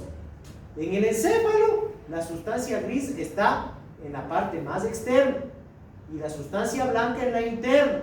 Esto quiere decir que los somas neuronales están en la superficie del encéfalo. En cambio que los axones están por dentro. Y tiene lógica, porque los axones van a discurrir por dentro del encéfalo hasta llegar a la médula espinal. Y aquí en cambio es al revés, tiene lógica, porque estos axones llegan a través de la sustancia blanca hasta el centro, que es la sustancia gris, que aquí en cambio vamos a encontrar otros somas neuronales. Ya, ahora sí. Profe, la sustancia blanca dijo que estaba ¿dónde? En el encéfalo, en la parte interior. Y la sustancia gris, en cambio, en la periferia. Aquí en la médula, en cambio, es al revés. Aquí es la sustancia blanca y acá la sustancia gris. ¿Ya? Muy bien. Muy bien, nuestra amiga la médula.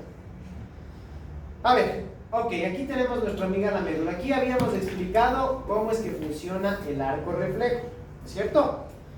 Miren, aquí tenemos una raíz nerviosa, ¿sí? Y aquí pues tenemos las astas de la, ¿cómo se llama? De la médula espinal. Esto ya había explicado, pero vuelvo a explicar. Tenemos unas astas posteriores y unas astas anteriores, ¿no es cierto? Entonces, yo me pincho. ¿Qué es eso?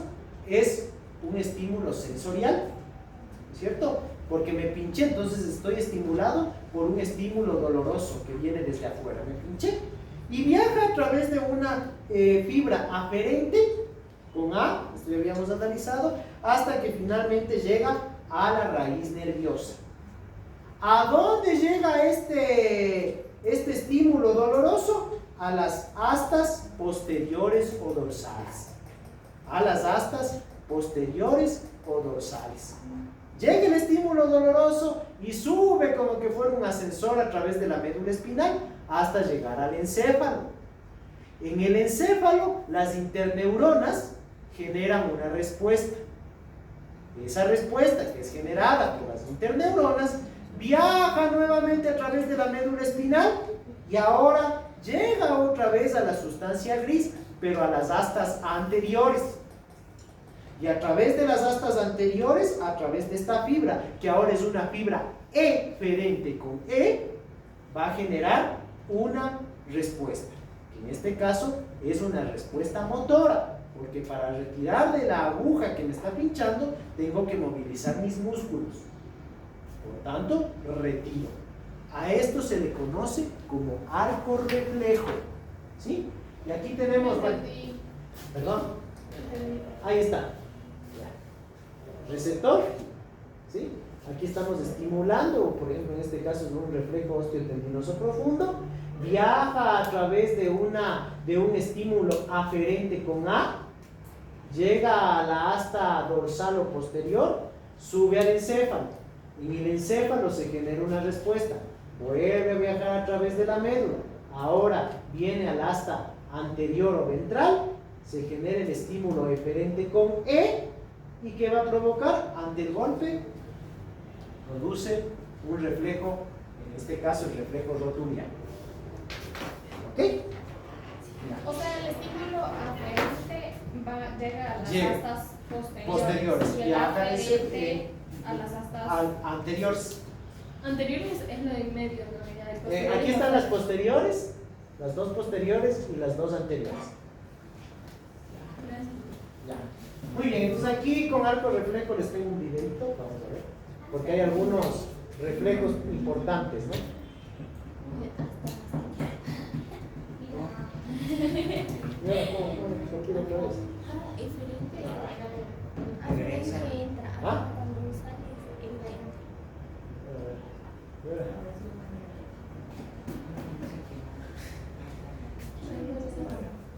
es evidente.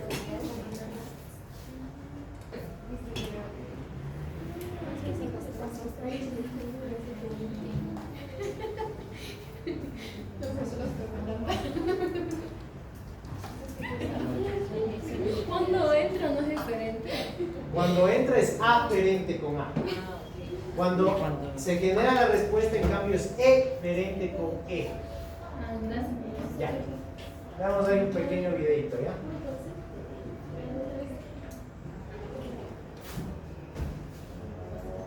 Ego Ultra Intense con ultra duración, máxima duración hasta por 24 horas. Ego Ultra Intense.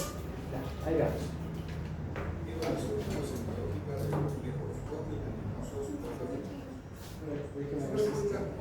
Ponemos la sala con los Resulta que la percusión de un tema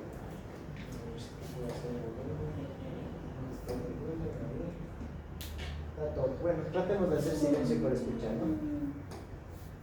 o relieve óseo que produce una contracción del músculo vinculado con el equilibrio sobre la base del reflejo mental. Ahí hagan silencio porque no hay más. El indicado debe ser único, breve y preciso. Se efectúa con un martillo de reflejos, percutiendo directamente sobre la piel que recubre las estructuras en cuestión, o bien el explorador puede interponer su dedo índice entre la piel del paciente y percutir sobre él. El estímulo debe ser único y se repetirá según necesidad luego de unos segundos. El músculo a explorar tiene que estar relajado, pero en estado de tensión adecuada para una respuesta óptima. El paciente debe ubicarse en una postura cómoda y en un ambiente tranquilo. El examen debe ser ordenado, procediendo en sentido rostro-caudal, obteniendo los reflejos homólogos sucesivamente para comparar las respuestas. Reflejo superciliar. Se percute inmediatamente por encima de la mitad de la arcada superciliar, por lo que se obtiene la contracción de ambos auriculares de los párpados. La vía es trigémino facial y su centro se ubica en la protuberancia. Reflejo nasopalpebral. Se golpea inmediatamente por encima de la garganta, produciendo la contracción de los dos auriculares de los párpados. La vía es trigémino facial y su centro se ubica en la protuberancia. El estímulo debe aplicarse suavemente y, si es posible, desde arriba y atrás. Reflejo maceterino. Con el paciente con la boca entreabierta, se apoya un dedo del examinador en la sínfisis membrana y se percute suavemente sobre él con el martillo de reflejos, apareciendo una contracción de los pterigoides internos, temporales y maceteros, que se traduce como una elevación brusca de la mandíbula. La vía es trigémino-trigeminal. Reflejo bicipital. Se coloca el miembro superior a explorar en semiflexión y supinación, reposando sobre la mano izquierda del explorador. Se percute sobre el tendón del bíceps. Se produce la flexión del antebrazo sobre el brazo por contracción del bíceps y braquial anterior. Se corresponde al nivel segmentario cervical C5. Reflejo estilo radial. Se coloca el miembro superior en ligera flexión con el borde cubital de la mano del paciente reposando sobre la mano izquierda del explorador. Se percute sobre la apófisis estiloide del radio, en la que se inserta el tendón del supinado del labio. Se produce la flexión del antebrazo sobre el brazo, ligera flexión de los dedos y de la muñeca. Se corresponde al nivel segmentario cervical C5-C6. Reflejo tricipital. Se coloca horizontalmente el brazo del paciente de tal modo que descanse sobre la mano izquierda del explorador y el antebrazo penda verticalmente. Se percute sobre el tendón del tríceps. Se obtiene la extensión del antebrazo sobre el brazo por la contracción del tríceps. Se corresponde al nivel segmentario cervical C6-C7. Reflejo rotuliano. Se ubica el paciente sentado en el borde de la camilla con las piernas tendiendo verticalmente y se percute sobre el tendón rotuliano. Se obtiene la extensión de la pierna sobre el muslo por contracción del cuádriceps. Corresponde al segmento lumbar L3 y subsidiariamente L4. Se puede obtener también por el paciente sentado, colocando el miembro inferior a explorar cruzado sobre el interior. Reflejo aquí. Se coloca el paciente sentado con las piernas pendiendo verticalmente. Se toma su pie con la mano izquierda, flexionándolo ligeramente, y se percute el tendón de Aquiles.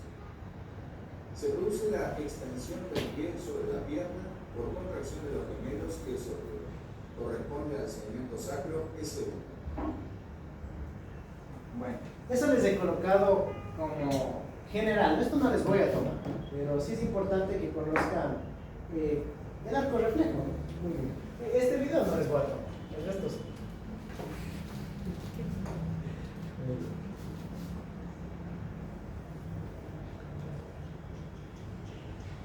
Muy bien. Bueno, todo esto ya hablamos, hasta que finalmente vamos a llegar, yo creo que vamos a terminar hasta el plexo cervical. Vamos a arreglar esto.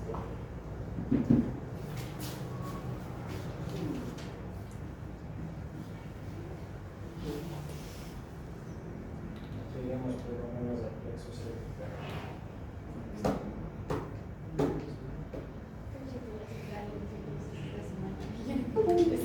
Ok, a ver. Hemos visto de manera general el sistema nervioso central. Bueno, estoy siguiendo su sílabo de acuerdo a cómo estamos. A mí me hubiese gustado mucho, pues, iniciar por el sistema nervioso central y explicar todo eso, pero bueno, vamos a seguir el orden de su sílabo. Para seguir el orden de su sílabo, vamos a hablar primero de plexo, ¿sí? Todas las, vengan por aquí. Eso ya no es paciente. Ya, vengan por acá.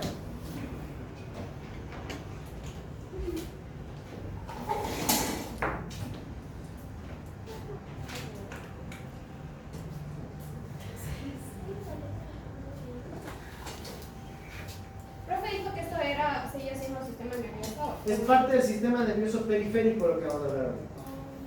Sistema nervioso periférico. ¿Y todo lo que vimos antes? Generalidad. Todo fue generalidades. Todito fue generalidades. Ahorita vamos a analizar el sistema nervioso periférico. El periférico estaba conformado por los pares craneales y las raíces nerviosas. Vamos a analizar primero.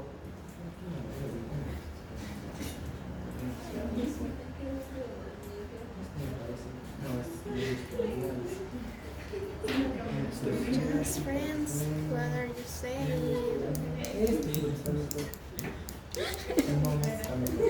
¿Ya está grabando? Hola amigos de YouTube. ¿Qué te ve? ¿Más atrás? Bájate. Hola amigos de YouTube. Vamos a ver sistema nervioso periférico. O sea, a continuación mi compañero. Sí,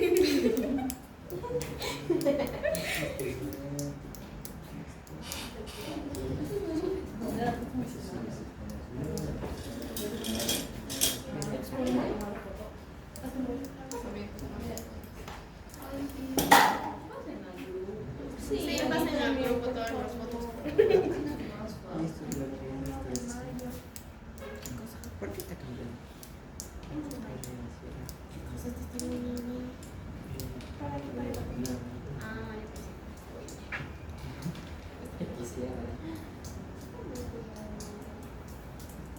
Después de 30 de abril.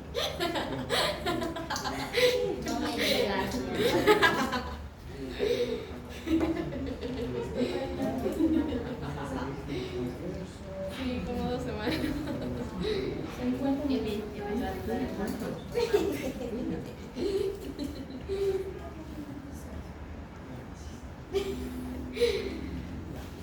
Ok, a ver, vengan por aquí. Verán. El plexo cervical, nosotros tenemos 3 plexos principales: el cervical, el braquial y el lumbosacro. Todos van a nacer de raíces nerviosas. En este momento vamos a analizar el plexo cervical. El plexo cervical nacen desde de las raíces nerviosas de todas estas raíces nerviosas que tenemos aquí, que son C1, C2, C3 y C4.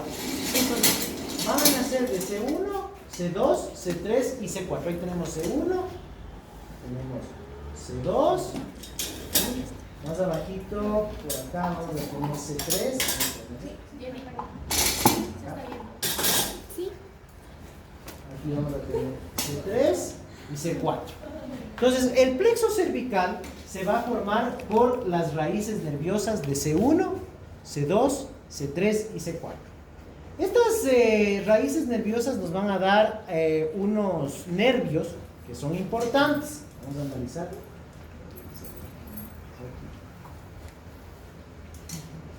El plexo cervical nos va a dar unos nervios importantes. Sí, unos nervios importantes. El primero de ellos, el occipital mayor. Ahí tomará foto. Occipital menor, mayor. Occipital mayor. ¿Sí?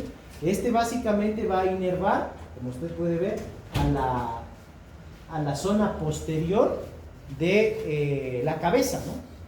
Principalmente a la zona occipital de la cabeza. Ahí vamos a tener otro más.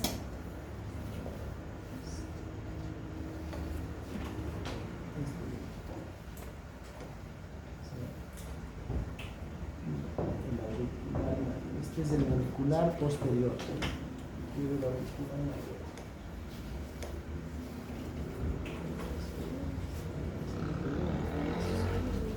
Ahí está. Ahí está el auricular, ¿sí? El auricular, el aurículo temporal. Ese es otro nervio, ¿no? Muy bien. El que está marcado. Aurículo temporal, sí, el que está marcado. ¿Sí? ¿Aurículo qué? Temporal. Ahí está, ahí está. Ahí está, no. ¿Sí? O también denominado auricular mayor, ¿sí? De ahí vamos a tener este de aquí. Gracias. Y ahí vamos a tener este de aquí, que es el transverso. Cervical transverso. El auricular mayor. Va a inervar a todas las estructuras que se encuentran rodeando al oído, ¿no? Al oído externo. De ahí tenemos el cervical transverso, que este va a inervar a las estructuras que se encuentran en la zona delantera del cuello. ¿Sí?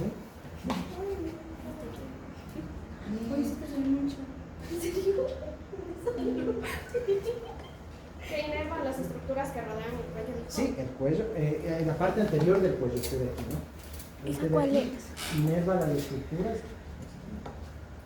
Este de aquí, el cervical transverso, inerva, brinda inervación a las estructuras anteriores del cuello. Sí, ahorita le ¿Ok? venimos. Y acá, este de aquí, que es el supraclavicular. El supraclavicular, que este en cambio va a brindar inervación a las estructuras que se encuentran en la zona que se encuentra por encima de la clavícula, ¿no? Aquí está la clavícula.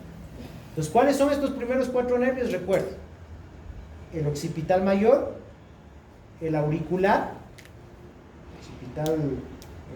el occipital, el auricular, el transverso y el supraclavicular. Y a Ese es el supra, ¿no? Sí, es el ¿Y el supraclavicular. primero cuál era? El occipital, Pero ese cuál nervio era, sí le occipital. señaló. Sí, ya le tomó la foto. Ah, ya. Ya, entonces el nervio occipital, el auricular, el transverso y el supraclavicular. Ahora vamos a tener un quinto sería, ¿no? Un quinto, que son los nervios frénicos. Estos de aquí, ¿no? Gracias. Ahí está el nervio frénico, son 2, uno a cada lado. Como su nombre lo indica, frénico hace referencia a el músculo diafragma.